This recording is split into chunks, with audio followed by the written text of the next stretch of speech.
Buenos días, esta semana me tocó exponer evaluación e intervención fonoaudiológica en niños con discapacidad intelectual. Mi nombre es Francisca Cáceres y mis profesoras guías son la fonoaudióloga Paula Ponce y la fonoaudióloga Paola Fernández. Bueno, hacer como una breve resumen de la disertación anterior, sabemos que la DIF, la CIF, define como discapacidad al término genérico que va a abarcar deficiencias y limitaciones de actividad y restricciones. Bueno, como dijimos, esto se basa en 3 puntos, que es la deficiencia, que hablamos de deficiencia cuando hay un problema que afecta a la estructura o la función anatómica de un niño. Cuando hablamos de limitaciones, estamos hablando de las dificultades para ejecutar alguna actividad de la vida diaria, alguna tarea, por ejemplo. Y restricciones son los problemas que para participar en situaciones de la vida cotidiana o situaciones que son vitales para el niño. Por ende, podemos decir que se va a entender como por discapacidad la interacción entre las personas que padecen algún tipo de patología, como por ejemplo el síndrome de Rett, síndrome de Down, y los factores personales y ambientales. El DSM-5 define por discapacidad intelectual como un trastorno que va a comenzar durante el periodo del desarrollo y que va a incluir estas limitaciones del funcionamiento intelectual, como también del comportamiento adaptativo y en los dominios conceptuales, sociales y prácticos. Cuando hablamos de una evaluación, la evaluación debe ser un proceso dinámico para el niño. De ser dinámico, que va a implicar una apreciación profesional para obtener información desde el niño. También debe ser flexible al uso de los procedimientos, debido a que no todos los niños son iguales, entonces hay que buscar distintas técnicas para poder evaluarlo. Y el propósito en general de la evaluación es diagnosticar y generar un screening. Hay que tener en cuenta también que la evaluación fonoaudiológica con niños con algún tipo de síndrome van a compartir también ciertas características al momento de evaluarla. Por ejemplo, ya que va a ser muy similar porque comparten características que son muy parecidas, debido a que también la discapacidad intelectual siempre es acompañada a una patología base, o algunas veces no es acompañada. Por esa razón es muy similar, al igual que la intervención. Durante la evaluación del lenguaje, nosotros debemos ir realizando adaptaciones en cada caso particular, debido, como lo he dicho anteriormente, no todos los niños son iguales. ¿Cómo vamos a evaluar? Puede ser a través de una observación clínica, escalas de desarrollo, pautas de evaluación del lenguaje, a través de la observación conductual y también a través de test estandarizados. Dentro de los test estandarizados también hay que tener cuidado, porque puede que hay niños que se adapten a realizar estos test estandarizados, como pueden niños que no. En el caso de hay niños que se fatiguen de forma muy rápida, siempre está la posibilidad de parar la evaluación y quizás seguir al otro día para terminarla. Pero si en el caso de que no logra fatigarse, es mejor realizar otros tipos de estrategias, por ejemplo a través de las pautas de observación, siempre a través como de materiales mucho más concretos, imágenes, etc. ¿Qué evaluar? Bueno, ¿qué vamos a evaluar? Vamos a evaluar las funciones prearticulatorias, precursores del lenguaje, como es en forma, contenido y uso, habilidades que son prelingüísticas, y el desarrollo del lenguaje, que vamos a ir viendo a través, no sé, de escalas de desarrollo del lenguaje, si va acorde según su edad cronológica o no.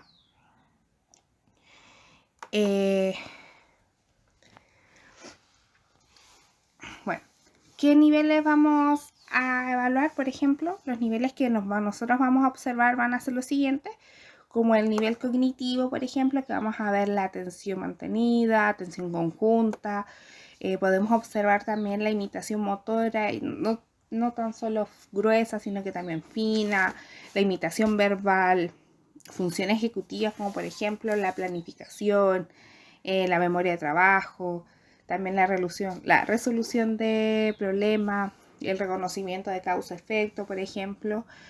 A nivel conductual podemos ver el estado de alerta, por ejemplo, si el niño está atento o no. El nivel de conexión, que quiere decir que si el niño logra responder, por ejemplo, a estímulos del entorno, a personas del entorno, si participa, si es muy impulsivo, cómo es su conducta ante un instrumento, por ejemplo, un juguete, etc. A nivel sensorial vamos a ver si es hiper o hiposensible a estímulos, por ejemplo, que son vestibulares, táctiles, a visuales, por ejemplo. Si el niño logra búsqueda de estímulos, de sonidos, por ejemplo, si atiende sonido, localiza la fuente sonora, si sigue objetos con la mirada. A nivel motor, vamos a ver si el niño en realidad cómo el niño se traslada, si es dependiente, independiente, si tiene una marcha estable o no, si alcanza objetos, si tiene una estabilidad postural también. A nivel emocional, vamos a ver si el niño tiene desregulación, por ejemplo, emocional. Si el niño es muy irritable, es muy estresado, muy angustiado, entre otros también. Y si él logra autorregularse. También tenemos en el habla, que podemos, dentro del nivel del habla, si el habla es inteligible o no. Dentro de las características físicas, también si tiene una buena postura, si hay una simetría corporal, por ejemplo. A nivel en habilidades prelingüísticas, por ejemplo, como dije anteriormente, podríamos hablar también de si acepta situaciones o no, si acepta contacto físico, si sostiene la cabeza, si hace seguimiento social. Son habilidades prelingüísticas que también hay que observar. En nivel comunicativo, si por ejemplo a nivel expresivo y comprensión, también tenemos el nivel comunicativo, si es comunicador verbal o no verbal, responda al nombre, responda a las interacciones, por ejemplo. También es importante las habilidades pragmáticas, si hay contacto visual, la sonrisa social, si logra respetar turno, acepta la proxémica. Y nivel comprensivo, por ejemplo, que si el niño comprende objetos por el nombre, comprende las instrucciones, comprende objetos por uso también, si comprende las acciones o no, comprende preguntas, etcétera. Y también al momento de la expresión, que vamos a hablar si hay ausencia o presencia del lenguaje verbal, si habla a través de palabras aisladas, frases o oraciones también. Y también es importante, por ejemplo, si construye palabras, si las omite, las sustituye, si las asimila, etc.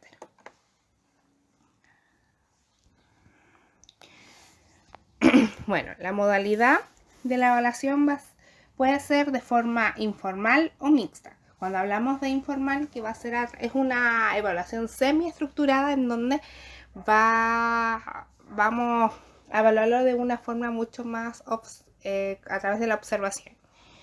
Esto siempre trabajando a través del juego, por ejemplo, a través de materiales concretos, imágenes, etc. Y una evaluación mixta, que es a través del juego, a través de la observación conductual y a través de una evaluación mucho más estructurada, que también podemos aplicar test estandarizados, por ejemplo, y también a través de materiales concretos e imágenes. Bueno, ¿cuál es el proceso de la evaluación? Como al principio, tenemos hacer la evaluación siempre va a comenzar con una entrevista, que es por ejemplo, la anamnesis, que es una entrevista hacia los padres o cuidadores, y también y ahí vamos a tener obtener información tanto personal del niño, mórbida, como también familiar. La observación clínica, que podemos hacer a través de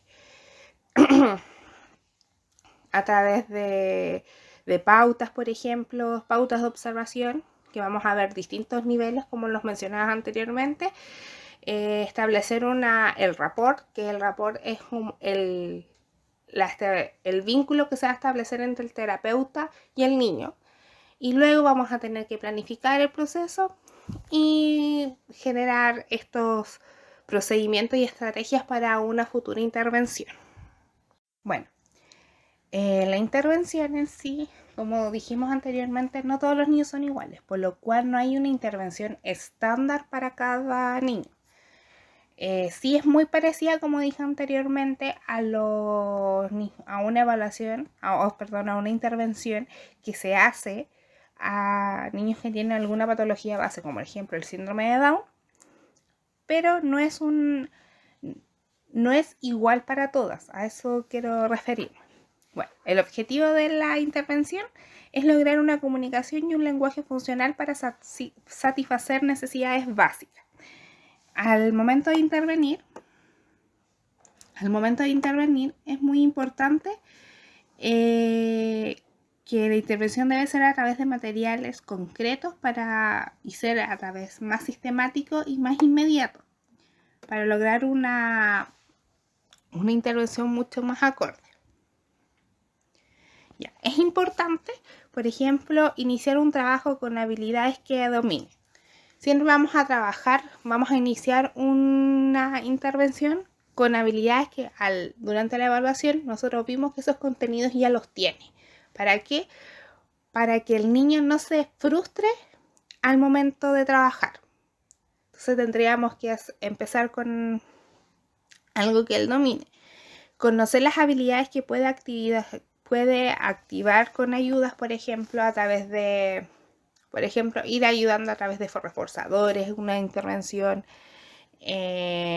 distintos tipos de ayudas, quizá la ayuda física, entre otras, y también identificar también la zona del desarrollo próximo, y ahí ir identificando qué nivel vamos a ir vamos a trabajar de forma próxima.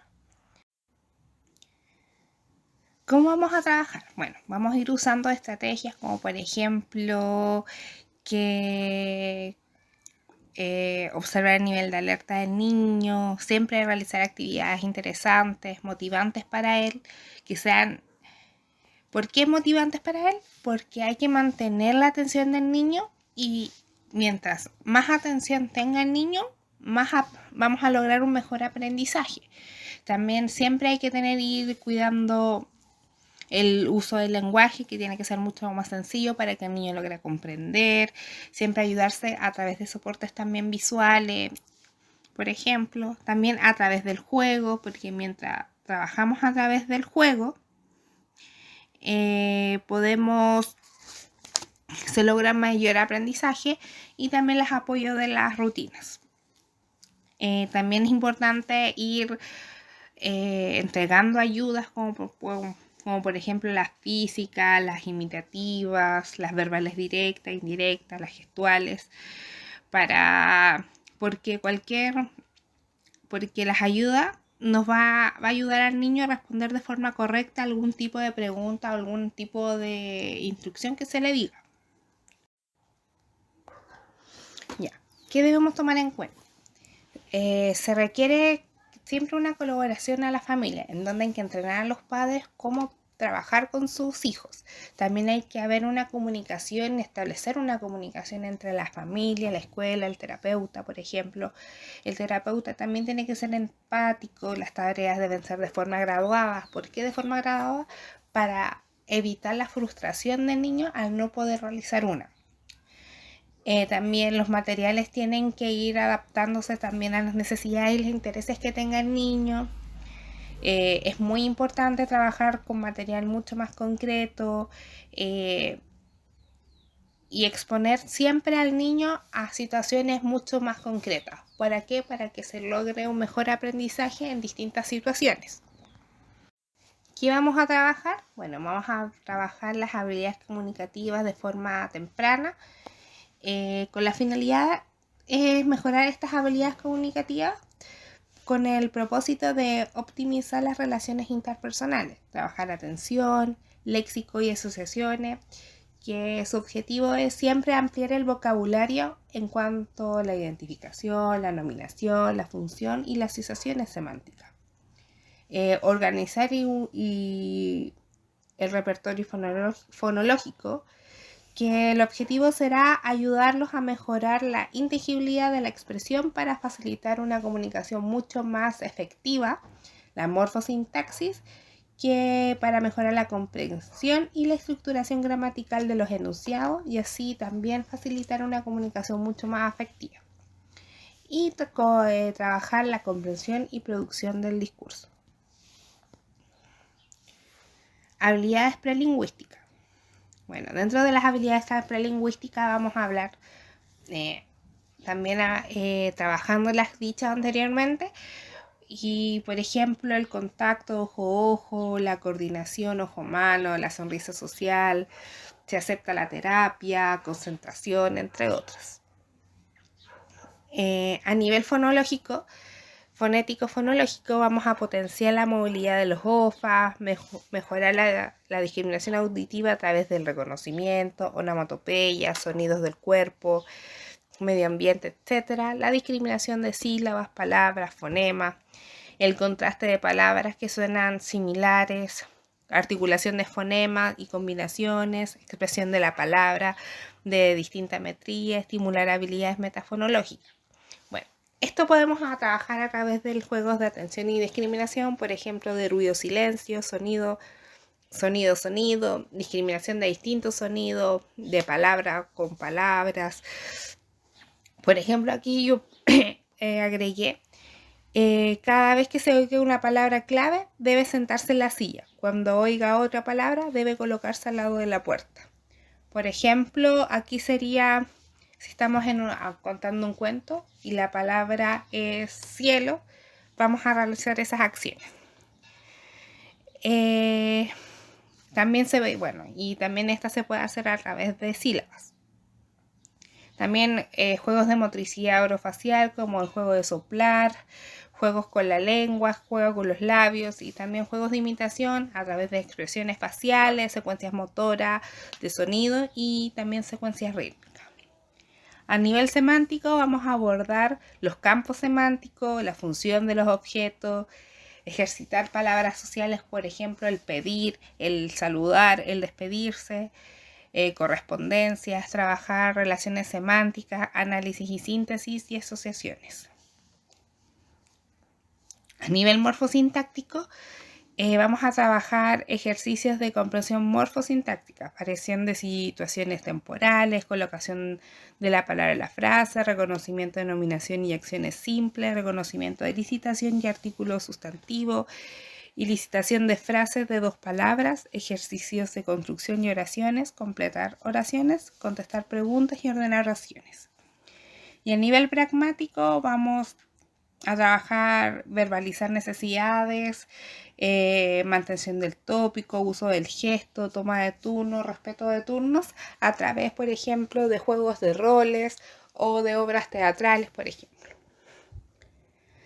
A modo de conclusión, podemos concluir que la evaluación y la intervención de discapacidad intelectual es muy parecida al momento de evaluar e intervenir en un niño con algún tipo de síndrome, porque en realidad un tipo de síndrome siempre va a estar acompañada de una discapacidad intelectual. Siempre quizás van a compartir características, pero siempre vamos a tener que ver las necesidades que tiene el niño, sus motivaciones, porque ninguna intervención y evaluación va a ser igual para todos, sino que siempre va a ir cambiando según las necesidades del niño. Es importante trabajar de una forma mucho más temprana con cualquier niño que tenga algún tipo de trastorno secundario del lenguaje, porque mientras más estimulemos de forma mucho más temprana, vamos a alcanzar objetivos mucho más, de forma mucho más rápida y trabajando con ello. Y siempre es importante el hacer una intervención en las condiciones óptimas para satisfacer siempre las necesidades del niño. Bueno, esta fue mi presentación, mi bibliografía. Gracias.